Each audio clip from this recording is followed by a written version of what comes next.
Hello दोस्तों, welcome back to my YouTube channel Adam Ayurveda. तो दोस्तों, अगर आप मेरे यूट्यूब चैनल पे पहली बार आए हैं तो प्लीज़ मेरे चैनल को सब्सक्राइब करिए और शेयर करिए। तो दोस्तों, आज हम द्रव्य गुण में अभाव प्रतिनिधि द्रव्य के बारे में पढ़ेंगे। बहुत ही इंपॉर्टेंट टॉपिक है।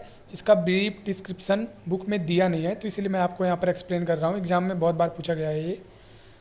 तो अभाव प्रतिनिधि द्रव्य के बारे में हम शुरू करते हैं। इसकी आप एक शॉर्ट ट्रिक याद कर लीजिए। SIC, S for similar, I for identical, C for comparable. फिर आती है इसकी डेफिनेशन। दो द्रव्य और अल्टरनेटिव द्रव्य that could be used for same purpose.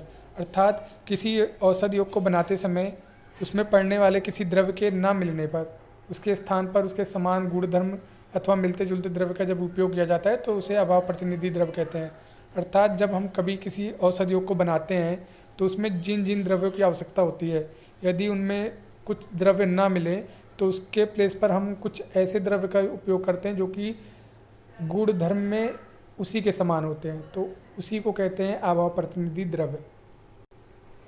फिर आता है कि अभाव प्रतिनिधि द्रव्य की आवश्यकता क्यों है। फिर इसमें जो सबसे पहला रीज़न है वो है कि बहुत सारे द्रव्य हर जगह उपलब्ध नहीं होते हैं।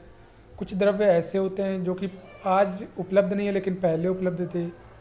फिर एक रीज़न इसका ये है कि योग बनाते समय महंगे द्रव्य सभी लोगों के लिए लेना संभव नहीं है, तो इसीलिए हम अभाव प्रतिनिधि द्रव्य लेते हैं जो कि महंगे द्रव्य से सस्ते भी पड़ते हैं।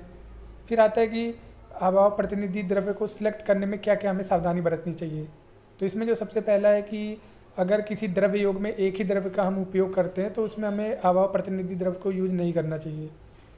दूसरा इसमें है कि जिस योग में हम एक से अधिक द्रव्य का उपयोग करते हैं तो उसमें हमें क्या ध्यान रखना है कि जो मुख्य द्रव्य है उसमें उसको छोड़कर जो एडिशनल जो द्रव्य हम उसमें मिलाते हैं उन्हीं द्रव्यों का हमें अल्टरनेटिव लेना है। उन्हीं द्रव्यों का हमें मतलब प्रतिनिधि द्रव्य लेना है। मेन जो द्रव्य है उसका कभी भी हमें अभाव प्रतिनिधि द्रव्य नहीं लेना है। फिर आता है कि कुछ एग्जाम्पल ऑफ प्रतिनिधि द्रव्य। तो उसमें आपको जो मैं कुछ एग्जांपल बता रहा हूँ आप ध्यान रखिएगा। जैसे हम बहुत से इस योग में मेन द्रव्य के रूप में अनार लेते हैं तो वहाँ पे हम इमली ले सकते हैं। केसर की जगह हम रक्त चंदन ले सकते हैं। अगर कहीं पर हमने मेन द्रव्य में जीरा यूज किया है तो हम जायफल ले सकते हैं।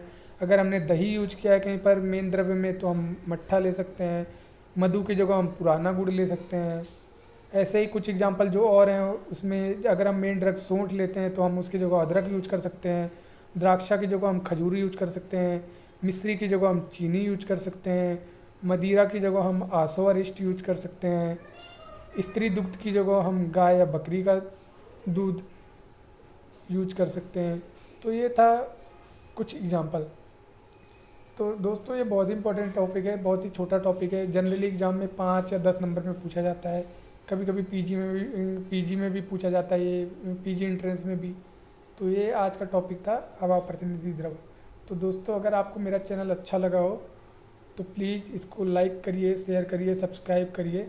और अगर आपको कुछ भी दिक्कत हो तो आप कमेंट बॉक्स में कमेंट करके बता सकते हैं।